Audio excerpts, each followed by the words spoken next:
Halo Laxias, jangan lupa di bulan Juni ini Masco ada free swap loh. Jadi kalau kalian trading, kalian bisa trading di Masco dengan adanya free swap ini. Guys, apa sih masalah nomor satu ketika trading? Pasti kalian gak nyangka, tapi withdrawal. Jadi banyak juga yang mengalami masalah withdrawal karena withdrawalnya lama. Jadi kamu kadang tidak bisa menikmati hasil trading kamu dengan cepat. Padahal kan inti dari trading itu bukan hanya menikmati hasil yang ada di depan layar aja, tetapi menikmati hasil nyata yang bisa kamu withdraw dengan cepat dan dengan nyaman juga. Nah, kenapa di sini ketika kita mencari broker itu harus mereka yang menyediakan withdrawal cepat dan instan. Dan di sini aku punya solusinya, yaitu pakai broker Maxco. Dan ini kenapa aku mau kasih tahu, karena withdrawalnya adalah salah satu keunggulan dari broker Maxco ini yang sudah ada di Indonesia selama 30 tahun lebih. Yang paling penting withdraw di Maxco itu gampang dan cepat. Kamu bisa tarik dana kapan aja sampai dengan jam 6 sore tanpa deg-degan. Kalau kalian mau tahu lebih lanjut, tinggal cek linknya di bio aku, atau bisa juga langsung ke page Instagramnya Maxco Futures.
Oke, selamat pagi semua.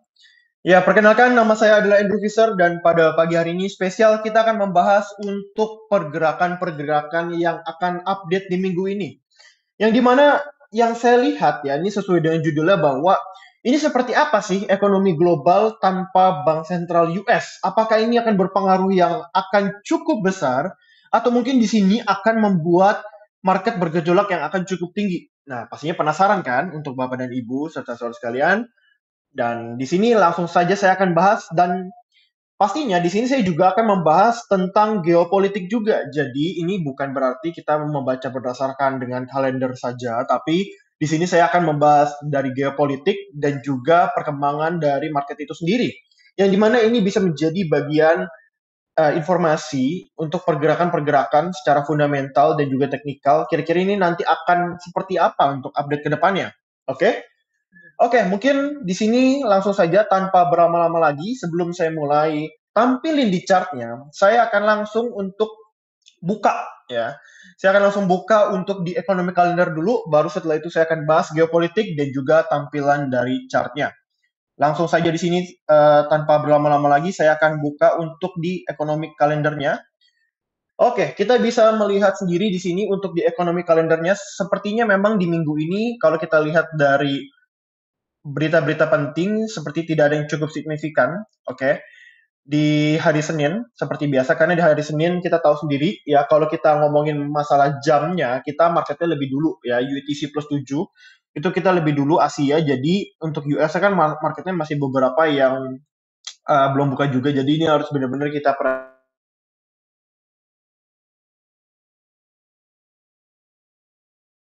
karena di Senin itu kosong, berarti kita bisa nobatkan bahwa di hari Senin itu kita bisa menganalisa berdasarkan dengan teknikal. Biasanya ini khususnya yang lebih suka teknikal, ini pengaruhnya juga akan cukup tinggi dan akan cukup bagus juga. Ya, jadi benar-benar harus bisa dimanfaatkan. Nah, di sini di hari Selasa kita melihat ada berita dari RBA, ya RBA yang khususnya lebih menyukai dari pair Australian dollar bisa untuk di manfaatkan ya, ini jam setengah 9 pagi nih ya, khususnya untuk yang menyukai ini. untuk di Australian dollar. Dan kalau untuk ada the Fed Chair Paul speak. Nah, ini sebenarnya saya melihat bahwa untuk di the Fed Chair Paul speak ini sepertinya akan benar-benar berdampak yang lumayan signifikan ya. Mengingat di sini saya akan lebih menekankan bahwa the Fed atau bisa kita bilang ini si Jerome Powell ini akan mengundurkan diri atau dipecat ya. Yang saya melihat itu adalah ini kondisi-kondisi seperti ini malah membuat investor itu malah akan ragu untuk memegang US. Ya, karena di sini kita sudah mengetahui bahwa saya sudah beberapa kali atau mungkin berulang kali mengatakan bahwa ini untuk masalah si Jerome Powell yang mau diganti ini, ya ini saya melihat opportunity-nya akan bagus terhadap emas atau mungkin atau bagus terhadap pair-pair yang berlawanan dengan USD. Jadi ini harus benar-benar bisa dimanfaatkan dari beritanya ini ya, the Fed Chair Paul speech. Memang yang saya bahas itu adalah tentang pengunduran diri atau pemecatan dari si Jerome Powell ya. Jadi apakah ini nanti akan berdampak terhadap beritanya? Jawabannya adalah mungkin saja berdampak. Ya, itulah kenapa saya menginfokan ya dan juga memberitahukan jangan pernah melewatkan kesempatan-kesempatan sebelum berita itu rilis karena ini kan beritanya mulai jam 7:30. Jadi kita harus benar-benar bisa memanfaatkan peluang kalau bisa sebelum berita rilis kita sudah standby. Ya, meskipun dia hanya speech, ya kita tidak pernah ada yang tahu. Ya bisa saja speech itu akan berpengaruh, marketnya lebih bergejolak dan lebih volatile juga. Jadi alangkah lebih baiknya saya lebih menyarankan mungkin di sini melakukan analisa dulu ya sebelum rilis berita, mungkin seperti itu. Oke. Dan next day-nya kalau kita lihat ada Excite home sales ya. Di sini yang saya fokuskan itu adalah di home sales ini saya melihat ini tidak ada yang cukup signifikan ya. Namun kalau misalkan di sini ada dari Bapak dan Ibu lebih menyukai berdasarkan update release by news, saya merekomendasikan mungkin untuk exit home sales ini bisa dimanfaatkan juga ya meskipun pengaruhnya ya dari pengalaman saya tidak terlalu banyak, tapi so far kalau misalkan benar-benar mau digunakan dengan baik itu bisa menjadi hal yang menjadi opportunity yang bagus juga ya. Oke, next di sini di hari Kamis. Oke, di hari Kamis kita melihat bahwa ada berita. Ini sepertinya beritanya lebih terfokus di bagian Eropa dan juga di pound sterling. Karena kita melihat bahwa di Eropa ini akan ada ECB di hari Kamis. Oke.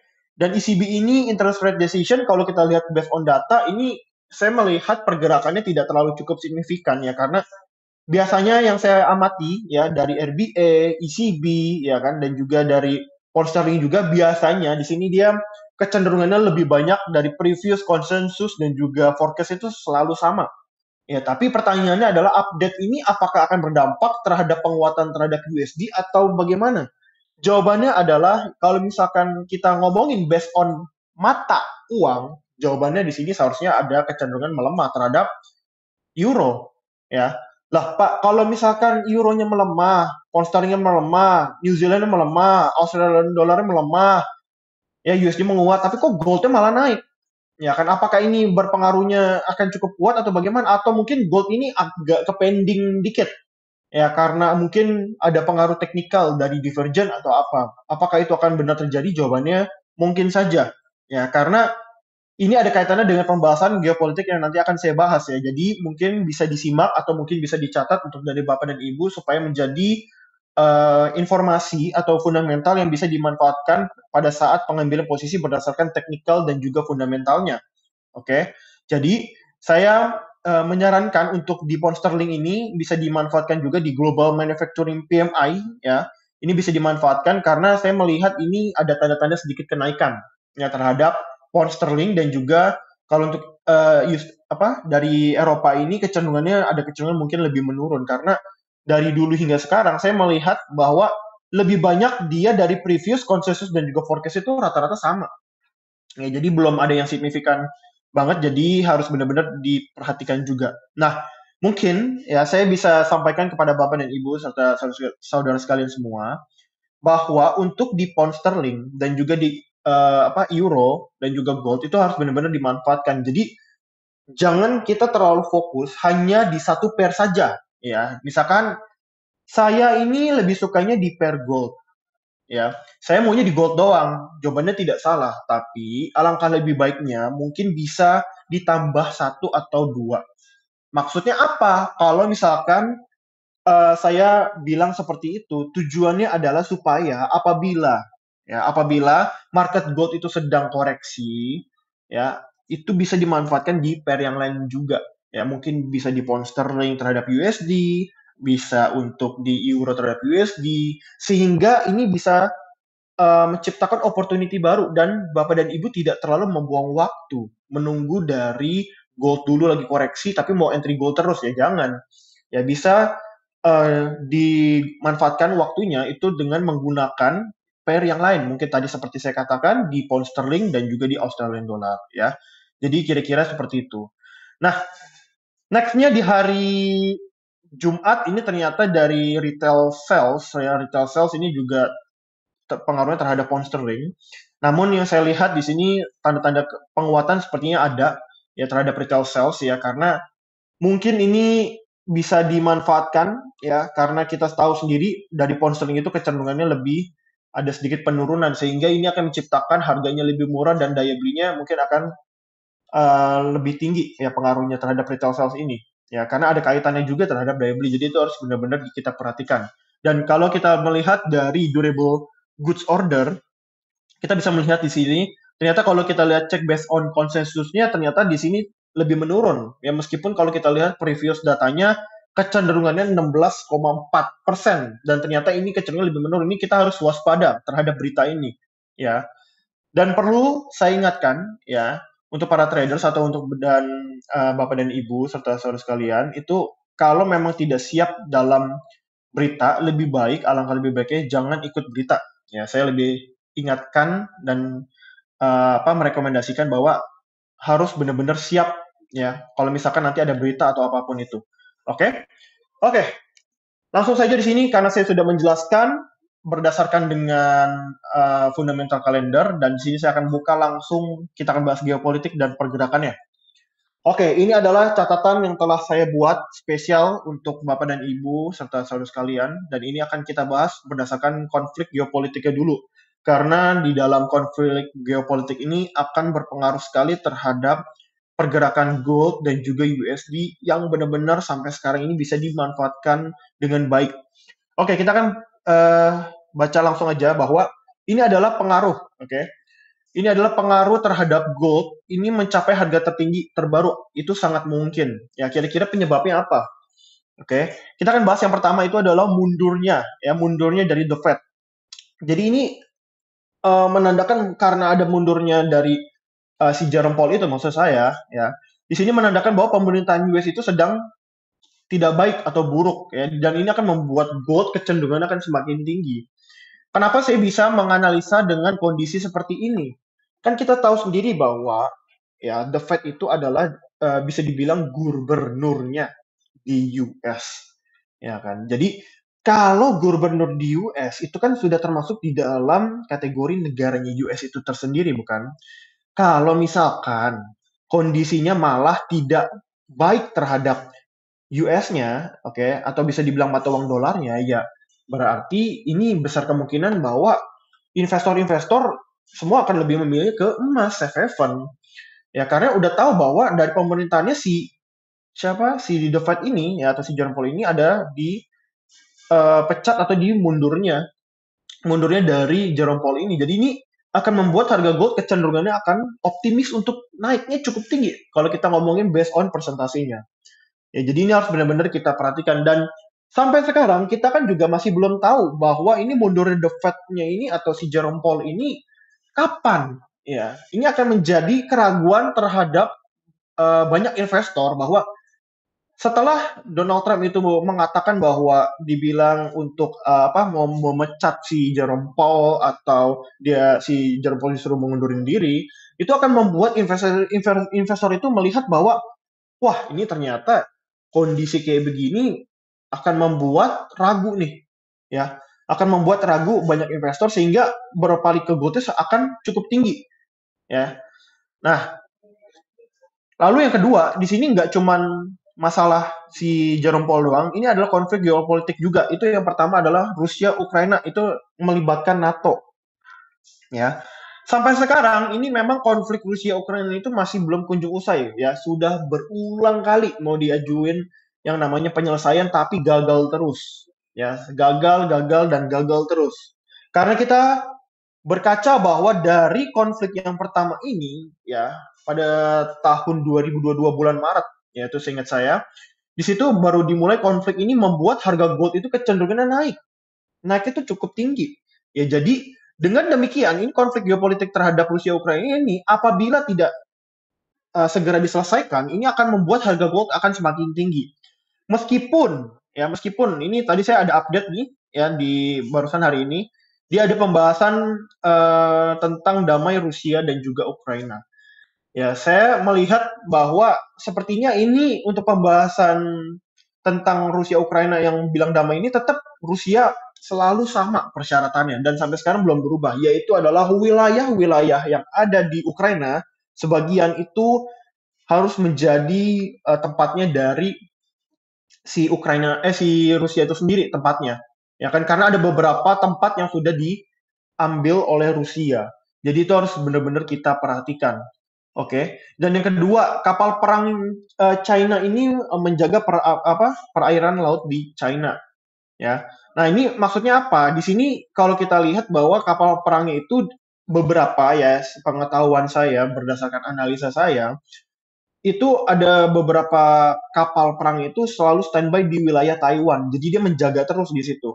Dengan maksud adalah supaya US itu tidak ikut campur untuk masalah tentang Taiwan tersebut ya. Mungkin kalau saya bahas lebih dalam itu akan menjadi cukup baik ke depannya. Mungkin nanti ke depannya akan agak coba dibahas berdasarkan analisa saya.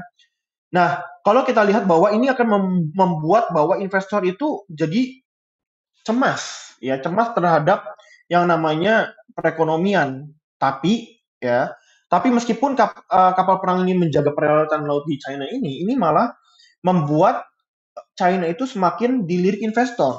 Nah, pertanyaannya adalah kenapa? Ya, kenapa dia lebih dilirik oleh investor? Karena satu, kalau kita ngomongin berdasarkan perbandingan yang namanya harga, ya, harga wilayah yang ada di China barang-barangnya itu dia bisa bikin dari kualitas paling murah sampai kualitas paling mahal tuh dia bisa bikin kalau di China. Oke. Sedangkan kalau di US sendiri nggak bisa. Dia cuma bisa bikin paling mahal, paling berkualitas, paling nih. Tadi dia cuma bisa bikin satu. Ya, dan sekarang kita sudah ingat bahwa perekonomian global itu sedang krisis, sedang tidak baik. Berarti semua investor yang punya banyak uang ada kemungkinan akan larinya itu adalah ke China. Ya. Kenapa larinya ke China? Ya kan? Terus kenapa China itu kadang dibilang baik-baik aja tapi kok diserang terus sama si US? Karena kenapa? Ya kan? Karena di sini masalah persaingan harga. Makanya itu kan kita sudah lihat sebelum-sebelumnya itu ada terjadi perang tarif. Ya, sampai waktu itu pernah damai di diskusi di Swiss, ya kan? Itu sebenarnya ada kaitannya dengan perang tarif. Jadi ini harus benar-benar kita perhatikan juga bahwa update terhadap perkembangan tentang perang tarif ini saya melihat tampaknya sudah usai. Ya, dan dari US pun juga memerlukan yang namanya berbisnis dengan China. Kenapa? Sekali lagi, saya sudah pernah mengatakan bahwa warga US itu juga tidak bisa menggunakan barang-barang dari US itu sendiri karena terlalu mahal. Mereka pun juga mengakui bahwa waktu zamannya Donald Trump pertama kali menjadi presiden, ya ada beberapa warganya itu demo bahwa kita nggak bisa beli barang-barang versi US itu karena terlalu mahal.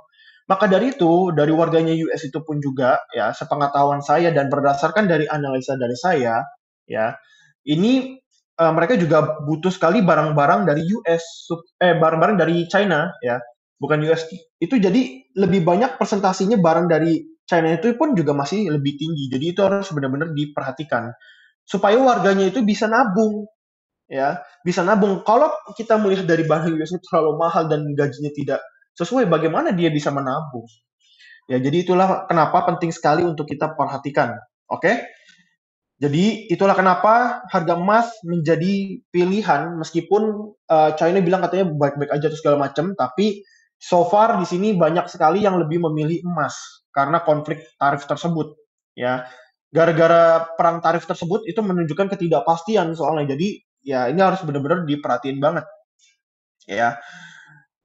Dan nggak itu juga bahwa dari China pun saya prediksi juga bahwa dia dari tahun 2022 ya sampai 2025 sekarang itu dia masih cicil beli emas, dan nggak cuman China aja ya, dari beberapa negara juga sudah banyak yang cicil emas karena khawatir terhadap perekonomian dari US yang sedang menurun sebelum-sebelumnya. Jadi ini harus benar-benar diperhatiin. Dan nextnya di sini adalah Korea Utara itu membantu Rusia dengan menambah pasukan. Iya, sampai sekarang ya saya melihat bahwa gambaran dari konflik tersebut kalau benar-benar tidak bisa diselesaikan ya Rusia Ukraina, ini tentaranya Korea Utara mau berhasil menambah pasukan ya untuk membantu yang namanya konflik di Rusia dan Ukraina ya, atau bisa dibilang ini membantu si Rusianya. Jadi ini harus benar-benar diperhatiin banget ya. Dan dengan demikian investor akan lebih melirik emas lagi ya. Jadi besar kemungkinan opportunity-nya terhadap konflik geopolitik ini menyebabkan harga emasnya akan semakin tinggi ya. Dan kalau kita next di sini, belum lagi di sini ada kasus baru ya, atau konflik baru ya, bukan kasus. Konflik baru itu adalah tentang Rusia dan Azerbaijan. Ini belum terlalu nampak banget sih. Hanya saja ini kecenderungannya akan membuat investor semakin khawatir dan membuat gold semakin dilirik karena gold masih merupakan bagian dari safe haven. Dan yang kelima adalah hutang US yang menumpuk. Ini dia yang membuat banyak investor itu agak cemas ya, hutang US yang menumpuk ini akan semakin tinggi. Jadi kalau misalkan di sini kita melihat bahwa kan dari pembahasan tentang RUU kemarin, ya RUU kemarin itu kan membuat harganya US itu semakin rendah, tapi kita melihat bahwa banyak investor juga khawatir terhadap pemerintahan US karena hutang US itu sudah tinggi. Kalau kita based on berdasarkan dari perhitungan Indonesia ya, atau kurs Indonesia itu hitungannya sudah kuadriliun, di atas triliun. Jadi banyak investor yang lebih melirik emas ya, bukan dengan mata uang USD itu sendiri. Meskipun kalau kita lihat ya, mungkin saya akan coba geser dikit untuk ke DXY. Di sini kecenderungannya memang opportunity-nya masih dalam kecenderungan naik ya, karena tadi saya sempat buat planningnya. Apakah ini nanti akan kecenderungan naik sampai kena resisten ini di harga 109 atau 110 ya, atau mungkin di sini dia naiknya hanya sampai setengah, mungkin sampai di 104 ya range-nya. Karena di sini kita melihat sendiri bahwa ini adalah namanya trend line. Ya, oke, ini trend line bearish. Oke, atau trend line turun, sehingga dengan ini kita bisa melihat bahwa kalau trend sudah selesai dan di sini dia berhasil menembus, berarti ada opportunity untuk naik.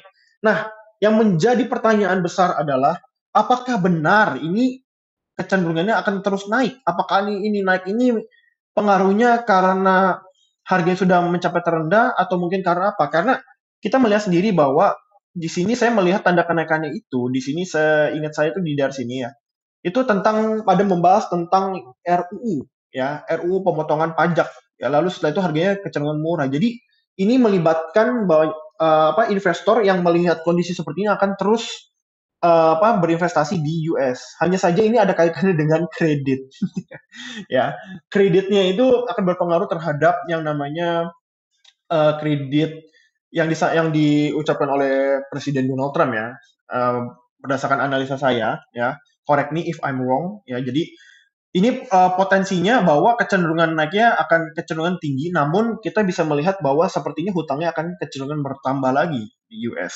Jadi ini akan membuat khawatir terhadap perekonomian global dan khawatir terhadap beberapa negara. Belum lagi kalau kita balik lagi ke sini, oke, belum lagi di sini adalah G7 versus bridge. Ya, bridge ini bersaing dari segi ekonomi dan ada faktor dari dedolarisasi. Meskipun di sini India tuh sempat ragu.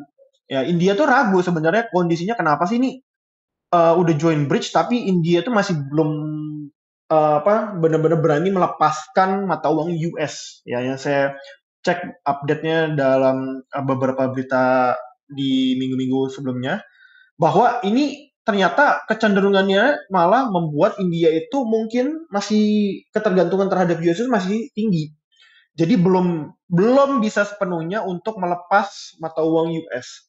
Namun untuk bridge ini saya melihat bahwa opportunity juga masih akan tetap dilirik karena ini adalah gambaran untuk masa depan ke depannya, ya. Dan ini akan menjadi saingan terhadap anggota dari G7 terhadap penggunaan dolar. Itulah kenapa di sini kalau saya lihat dari G7 dan juga bridge ini malah melihat G7 itu kan dia lebih pro-nya, lebih masuknya tuh ke mata uang USD. Sedangkan kalau ke bridge ini dia lebih memilih emas.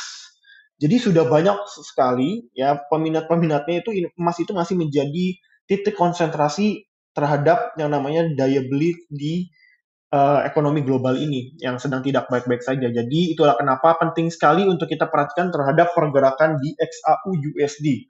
Ya, dan bahkan saya memprediksi juga bahwa di sini untuk pergerakan update terhadap gold atau XAU USD ini akan kecenderungannya naik lebih tinggi. Mungkin bisa menciptakan harga all time high terbaru.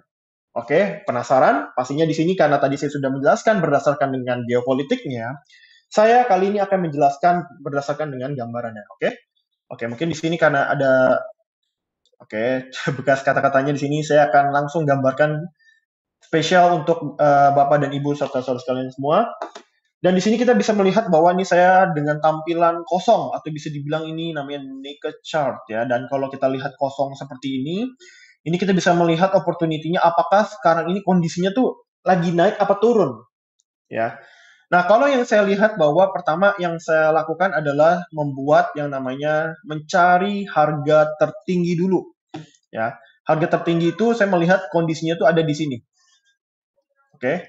Saya melihat titik konsentrasinya yang kita lihat dalam kondisi sekarang itu harga tertinggi ada di sini.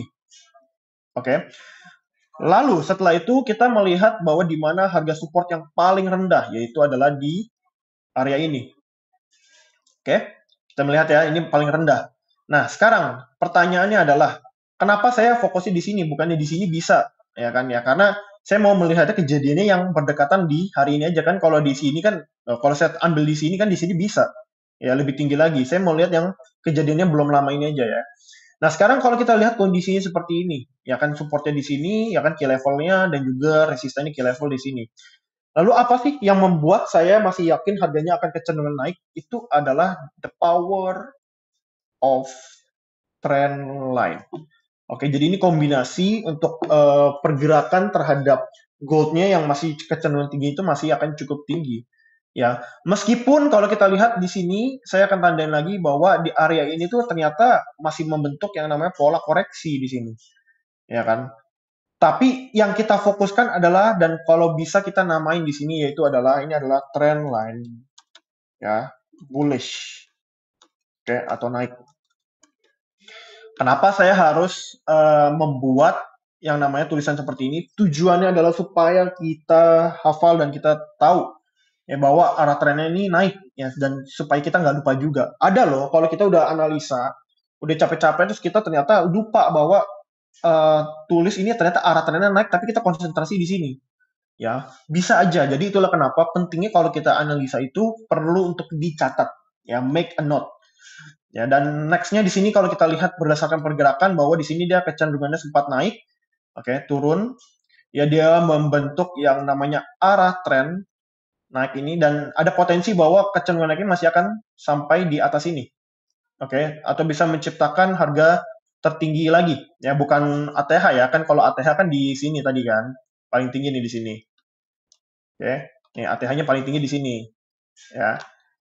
Nah, sekarang yang kita lihat adalah harganya kecenderungannya opportunity-nya masih akan kecenderungannya naik. Ya. Kenapa saya masih bisa bilang, "Pak, ini kan Bapak bilang di kotak ini koreksi nih." Bapak bilang ini masih udah koreksi begini, apakah benar ini masih naik? Jawabannya iya. Kenapa? Karena yang akan kita konsentrasikan, oke, mungkin saya akan coba untuk sambil ketik di sini ya, biar kita bisa cek.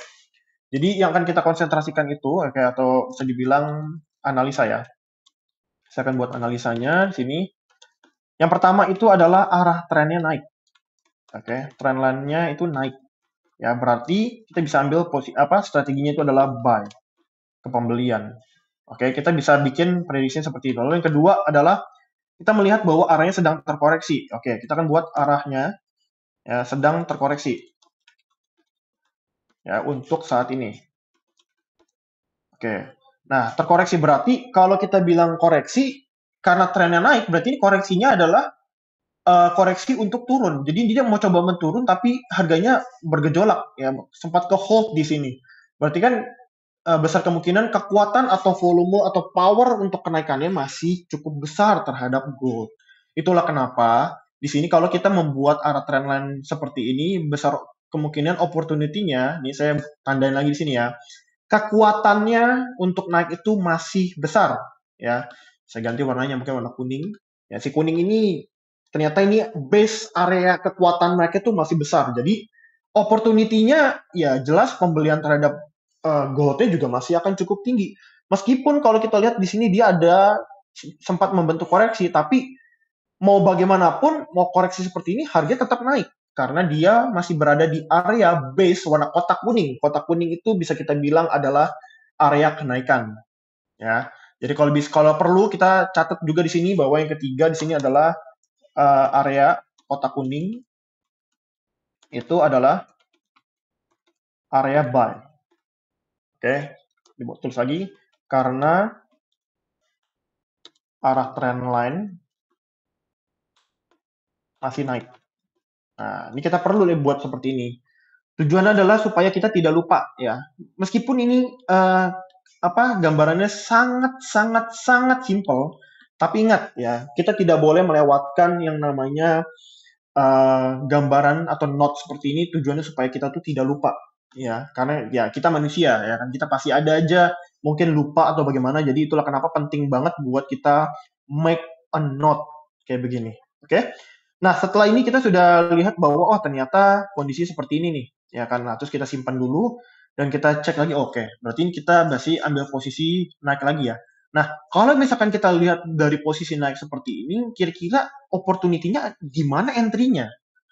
Ya kan, di mana entry-nya? Ya, kalau kita bilang ini di mana entry-nya, kita tinggal buat garis trend line yang kecil lagi di bawah sini. Ya kan, saya tinggal buat sepertinya tuh. Oke. Ini saya buat trend line-nya seperti ini. Oke, supaya kita bisa melihat bahwa lihat ya kita bentar. Ini kan nggak kelihatan ya. Saya tebelin, saya ganti warnanya, warna biru ya, biar kelihatan. Nah, oke. Ternyata kalau kita lihat bahwa arah trennya masih naik. Jadi ini naiknya double. Ya, udah naiknya yang besar ya. Induknya terus ini ada warna biru pula. Ya berarti kekuatan strongnya masih kuat untuk naik. Ya, jadi ya tidak usah diragukan lagi ya untuk berdasarkan prediksinya ya untuk waktu untuk sekarang ini. Jadi opportunity-nya masih cukup kuat dan kalau kita kecilin ke time frame H1 pun ya sebenarnya ya sama aja ya, nggak ada yang signifikan banget meskipun dibilang, oh Pak, saya melihat Pak ini ada seperti M, ya kan, seperti double top Pak. Wah ini apakah setelah ini akan ada opportunity-nya untuk turun Pak? Wah saya khawatir Pak. Saya kan mempelajari metode-metode yang ada di Mexico itu menggunakan kebanyakan double top dan juga double bottom. Ini apakah pengaruh atau segala macam? Ya kita lihat dulu aja. Ini kan kita ada batasnya adalah arah tren naik yang ini nih, saya goyangin. Ya kan, jadi kalau misalkan kita sudah melihat kondisi seperti ini, opportunity naik itu juga masih akan cukup besar. Selagi dia belum berhasil menembus, oke. Nah, ini kotak merahnya saya hapus dulu ya. Selagi dia belum berhasil menembus nih, saya tandain lagi sini. Belum berhasil menembus di sini, oke, harganya akan kecenderungannya masih opportunity-nya untuk naiknya masih kuat. Oke. Karena dia belum berhasil tembus di sini lah. Pak, ini nggak kelihatan Pak, ini Bapak urak-urakan begini. Oke. Di sini saya akan coba hapus, oke. Dan di sini saya akan langsung buat area supportnya di sini, base-nya. Oke, di sini supportnya dan juga di sini kalau perlu. Nah, oke, jadi ada dua base ya. Kita bisa melihat bahwa nanti kalau misalkan dia berhasil tembus di area di harga ini, ya di harga berapa nih? 49 ya, berarti ada opportunity mungkin naik, tapi hati-hati. Kita tahu market itu ada yang namanya the false break. Hati-hati ya. Bisa saja ya, who knows. Bisa saja ternyata di sini ada opportunity turun, tapi tiba-tiba dia naik lagi ke atas. Itulah kenapa penting sekali untuk Bapak dan Ibu serta saudara sekalian selalu menggunakan yang namanya take profit dan juga stop loss ya. Bukan berarti aduh ini ngomongnya apa sih TPSL mulu kan. Tapi alangkah lebih baiknya membatasi kerugian dibandingkan ya ruginya ditahan-tahan. ya kan? Jadi itulah kenapa penting sekali untuk kita perhatikan. Oke? Jadi ini opportunity-nya terhadap gold itu kecenderungannya of course masih cukup tinggi untuk naik. Nih saya gambarin ya kan. Ini seperti lewati gunung mendaki lembah ya. Jadi kecenderungan masih kuat untuk naik. Lalu pertanyaannya adalah apakah dengan ini akan membuat harga goldnya itu kecenderungan bukan gold, dari pair forex ini kecenderungannya akan berdampak bagus naik juga atau bagaimana? Mari kita lihat sama-sama. Kita akan buka di pair pound sterling ini. Nah, oke, ini mungkin saya hapus dulu sini. Oke, ini tadi sempat saya mau paste ya, cuman saya salah tempat. Nah, di sini mungkin saya akan coba untuk hapus biar kita bisa melihat analisanya sama-sama ya, kosong langsung. Oke, di sini saya melihat bahwa opportunity-nya ini kecenderungannya masih turun. Ya, ini pakai H1 nih. Ya, saya melihat masih turun. Kenapa? Karena saya melihat bahwa ini adalah kaitannya dengan the power of the support and resistance. Yang kita lihat ini adalah harga tertinggi terakhir. Oke, sedangkan di sini adalah harga terendah terakhir. Oke. Pertanyaannya adalah pada saat harganya dia sudah kena, ya, ini saya coret-coret sini. Pertama kan yang kena ini dulu. Ya, kita bisa lihat sendiri di sini. Ya, di sini dia kena dulu di sini satu supportnya, lalu di sini dia kena resistennya. Betul ya. Ternyata next plan-nya apa? Apakah ini akan menciptakan harganya itu harus kena resisten lagi atau kena support? Ya, jawabannya kalau dari prediksi saya adalah harus kena support. Ya, kenapa harus kena support? Karena rules-nya adalah kalau sudah kena di area support, mencari resisten. Terbukti kena, ya. Karena di sini dia duluan nih, candle merah, baru dia langsung harga naik. Make sense ya? Lalu setelah itu ternyata harganya sempat bergejolak, turun tapi dia nggak kena di area supportnya di sini, ya, atau key levelnya, nggak kena. Nah, di sini ternyata harganya mau naik, ternyata ini juga belum kena di area resistennya di sini. Berarti di sini dia menciptakan resisten yang lebih rendah. Ketika dia menciptakan resisten yang lebih rendah, berarti harganya akan kecenderungan opportunity-nya masih dalam kecenderungan untuk menurun. Pada saat menurun seperti ini, opportunity-nya masih besar untuk lebih ke penurunan. Ingat, perbedaannya adalah mata uang dan komoditas ya. Jadi jangan ada yang bingung kalau ini kenapa? Harusnya kan kalau goldnya naik, ya kan berarti ini GBP-nya semua juga harus naik. Ingat, ini mata uang, bukan komoditas. Jadi kita harus bisa membedakan, bukan berarti kalau misalkan XAUSD harus sama dengan pergerakan dari mata uang itu sendiri. Jadi itu harus benar-benar kita perhatian ya. Jadi kita harus bisa membedakan. Ya, kita harus bisa membedakan. Ingat, dan kita harus secara sadar. Jangan berdasarkan kita tuh harus, saya nggak mau tahu, pokoknya kalau goldnya naik, berarti GBP, Euro, Aussie, semua harus naik. Nggak gitu juga. Nggak gitu juga. Itulah kenapa kita harus mengetahui dan kita perlu yang namanya make a note. Ya, buat catatan di sini supaya kita itu tidak lupa bahwa ini adalah pair dari forex atau dari mata uang, bukan komoditi. Komoditi itu kan emas ya. Jadi itu penting sekali untuk kita mengetahui perbedaan tersebut. Meskipun kecil, saya percaya bahwa kalau masalah kecil itu tidak bisa diselesaikan, bagaimana Anda bisa menyelesaikan masalah besar? Itulah kenapa penting sekali kita harus mengetahui untuk gambaran seperti ini, meskipun hanya kena resisten key level aja, tapi itu penting. Karena ingat, kita di sini melihat gambaran market ini berdasarkan angka, dan ini kita masuk the financial market. Jadi itu harus benar-benar kita perhatikan. Nah, saya lanjut di sini, berarti opportunity-nya akan kecenderungannya lebih menurun. Kenapa menurun? Karena terbukti harga resisten yang di atas ini, belum berhasil ditembus atau belum kena, malah ini dia lebih rendah di sini kan, tadi kan lebih rendah, berarti opportunity-nya akan kecenderungannya masih lebih turun, ya. Pada saat turun seperti ini, ternyata Pak di area ini ada sedikit perlawanan, ya. Ini perlawanan apa? Ini koreksi, nggak kemana-mana marketnya, berarti opportunity-nya masih kuat untuk turun. Ya, opportunity besarnya masih kuat untuk turun ya, bukan berarti fix ya. Ingat, saya ingatkan sekali lagi, disclaimer on, dan pastinya kita harus tahu analisa itu tidak ada yang 100%. Jadi bukan berarti begini harus fix 100%, fix harus cuan, fix, ini nggak ada. Ya. Kalau itu ada, market hancur ya, dunia kiamat ya, kaya semua ya. Jadi itulah kenapa penting sekali untuk kita mengetahui bahwa di dalam analisa itu tidak ada yang 100%. Bagaimanapun caranya, setidaknya kita bisa mengetahui metode dan probabilitasnya itu harus cukup bagus dan tepat. Ya, tergantung dari kitanya nyaman seperti apa. Ya, dengan market outlook yang saya bawakan seperti ini bisa menjadi gambaran dan masukan yang positif. Mungkin bisa membantu dari Bapak dan Ibu serta gambaran untuk edukasi juga. Ya, bisa edukasi, bisa untuk pertanyaan juga. Jadi ini penting sekali untuk kita perhatikan. Oke. Oke, berarti ini opportunity-nya saya bisa nobatkan peluangnya untuk lebih ke sell. Oke. Oke, saya next ya jadinya untuk di euro. Euro ini apakah akan kecenderungan turun atau naik? Ya, ini ada bekas prediksi saya sebelumnya. Saya prefer ini turun.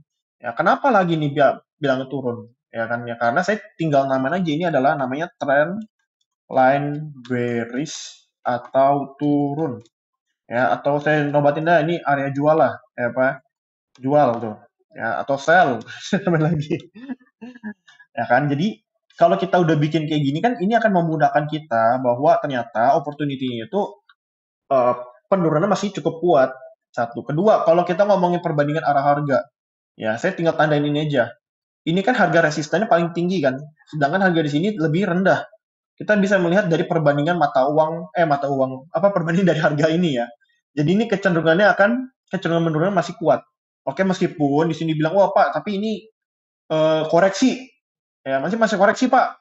Ya, ini bagaimana Pak? Ya tetap konsisten masih turun.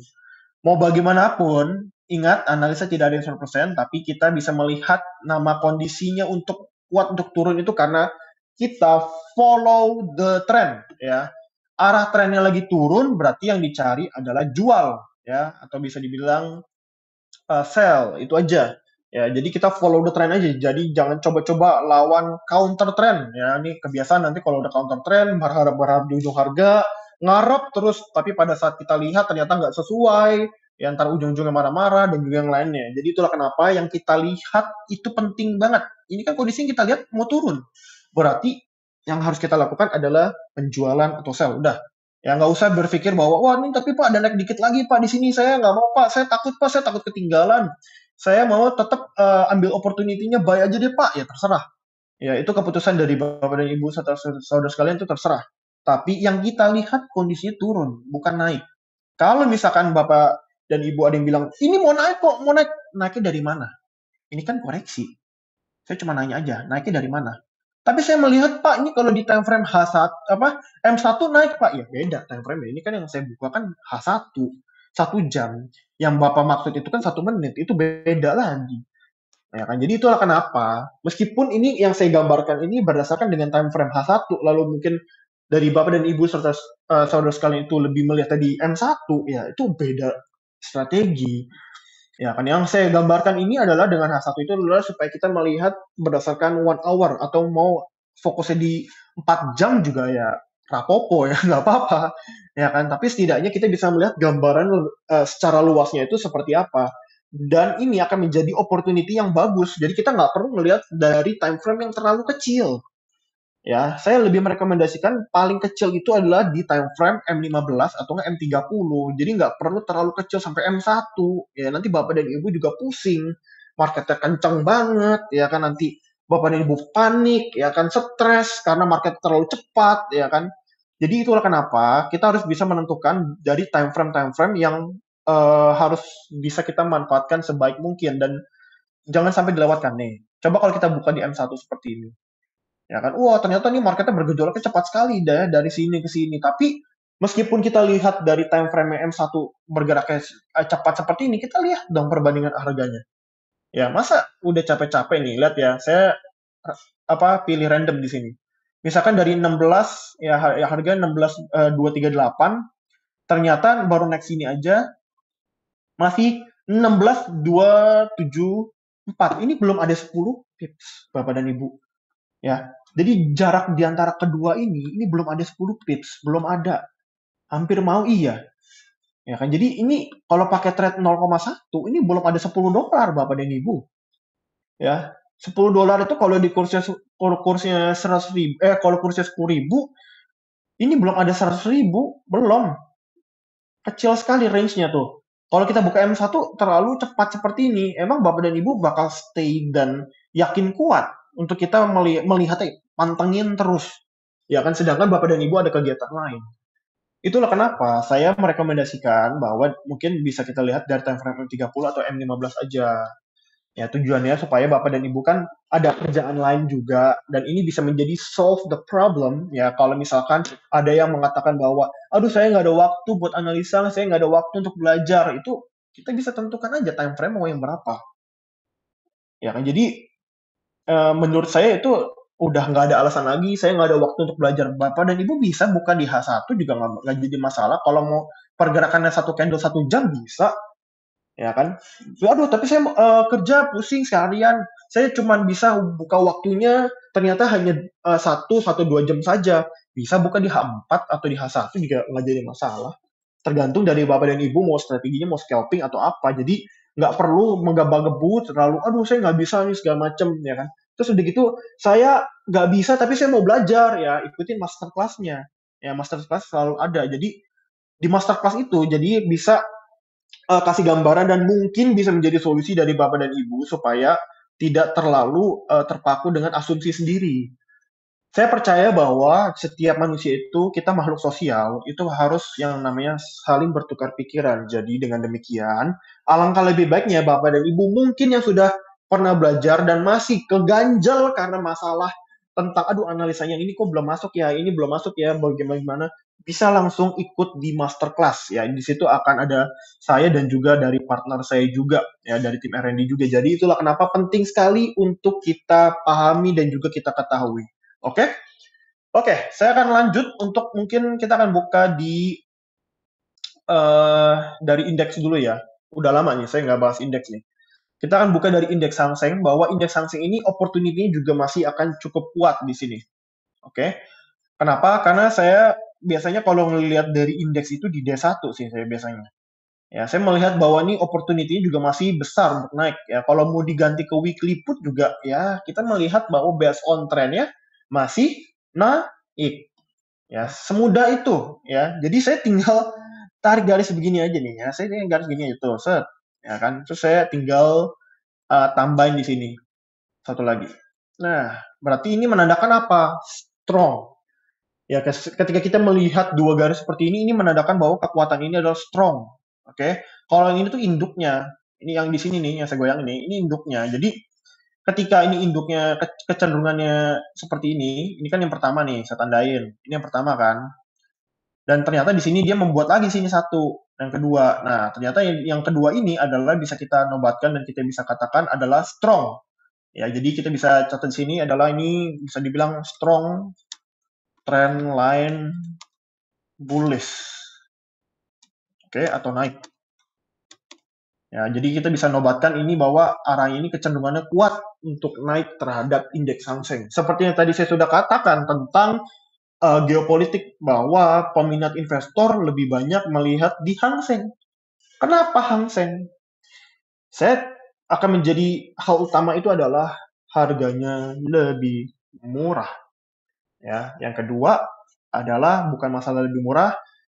Ingat, dari China atau dari Tiongkok tersebut, ya, atau dari Hong Kong, itu semua dia bisa membuat barang itu dari yang paling murah sampai yang mahal pun dia bisa buat.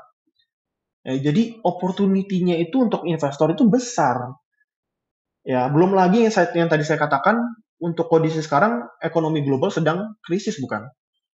Sehingga banyak yang lebih memilih emas untuk merupakan bagian dari safe haven. Jadi dengan demikian, ini ternyata opportunity masih akan cukup kuat untuk naiknya, masih tinggi, masih kuat. Lebih liriknya ke sini. Nah, Pak, Bapak bilang katanya safe haven, harusnya gold dong. Kok ini indeks ini kok naik?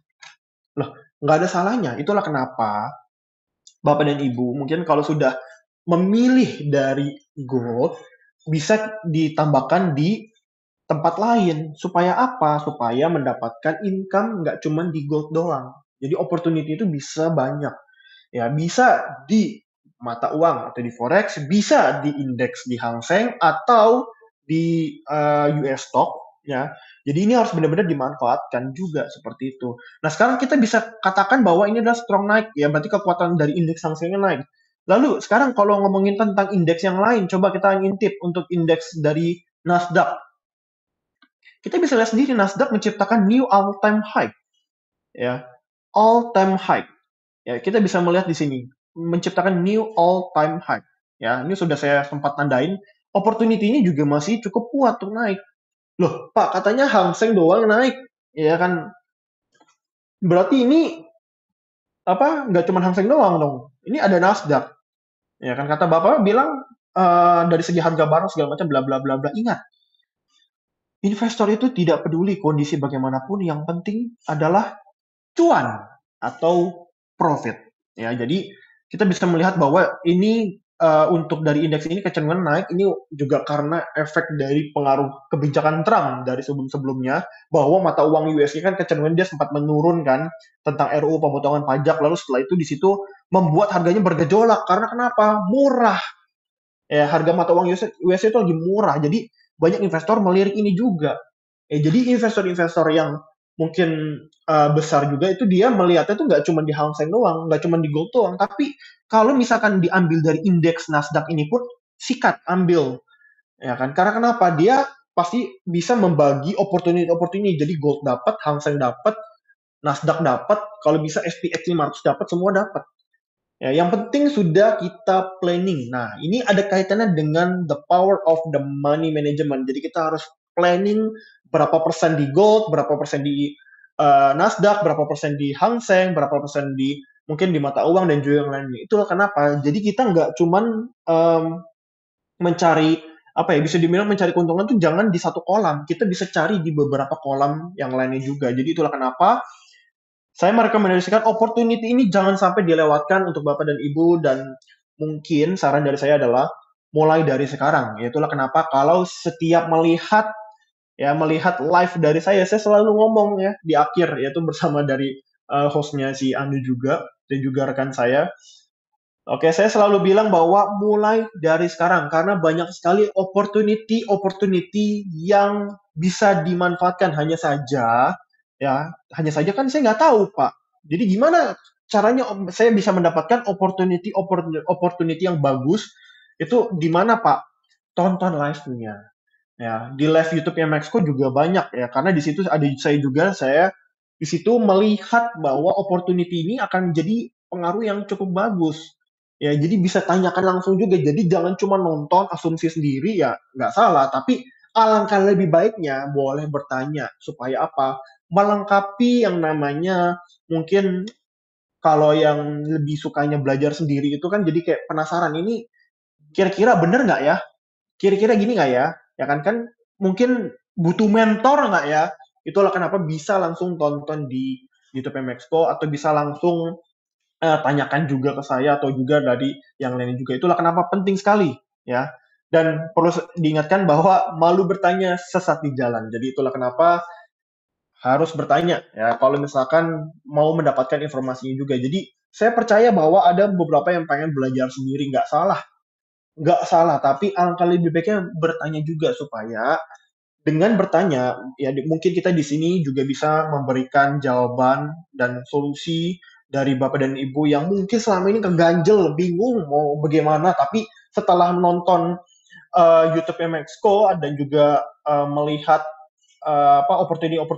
opportunity-nya dan juga di situ mengikuti masterclass, jadi bisa paham dan bisa tahu. Ya, saya kemarin-kemarin ngajar di masterclass itu ada yang nanya tentang masalah bagaimana mengeluarkan dari lockingan. Ya, dia ada 5 lockingan, gimana caranya untuk ini. Nah, itu di situ jawabannya semua ada di masterclass. Jadi itulah kenapa penting sekali untuk kita pahami dan juga kita ketahui juga. Oke? Oke, mungkin pembahasan dari saya itu aja. Jadi opportunity-nya jangan sampai dilewatkan dan itu banyak sekali kesempatan-kesempatan dan opportunity-nya yang harus bisa dimanfaatkan. Oke? Oke, nampaknya cukup sekian ya untuk pembahasan saya pada pagi hari ini yang menjelang siang. Yang dimana di sini pembahasannya bisa menjadi bagian dari edukasi dan juga bagian dari masukan. Dan yang paling terpenting adalah saya ingatkan disclaimer on bahwa ini semua adalah berdasarkan dari prediksi dari saya. Mohon maaf jika memang saya ada salah kata yang dimana tujuannya ingat ini bisa menjadi masukan dan juga bisa menjadi bagian dari edukasi juga. Ya, itu kenapa penting sekali untuk langsung tonton di live-nya juga ya. Oke, nampaknya cukup sekian untuk pembahasan dari saya. Terima kasih semua dan sampai bertemu di pertemuan selanjutnya. See you.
Lah, kok gue bayar lagi?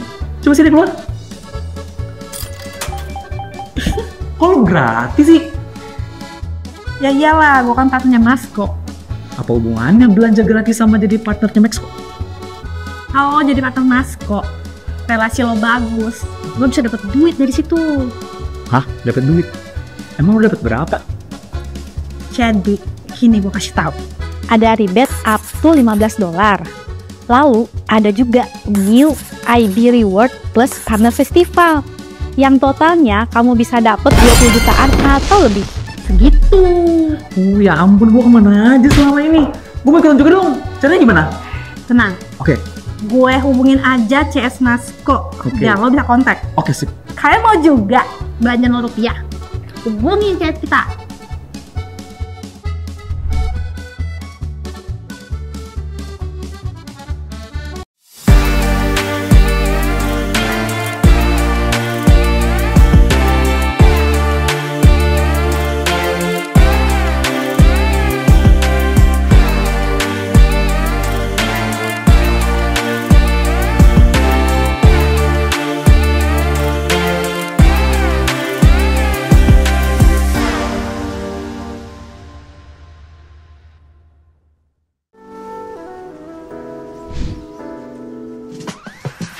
Pada Maxco ya yang sudah memberikan rewardnya berupa emas. Semoga tradingnya makin lancar.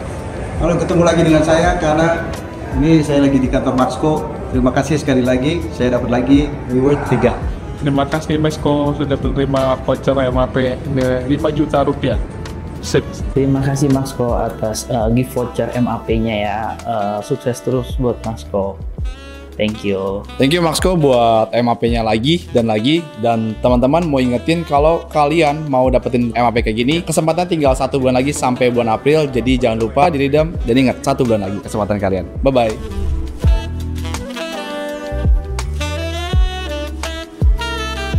Halo Laxians, jangan lupa di bulan Juni ini Maxco ada free swap loh. Jadi kalau kalian trading, kalian bisa trading di Maxco dengan adanya free swap ini. Jangan lupa juga menonton YouTube kita di Maxco Podcast. Itu kita ngomongin tentang quarter life crisis dan ini episode pertama loh. Kalian bisa nonton di YouTube-nya Maxco. Oke, bye-bye.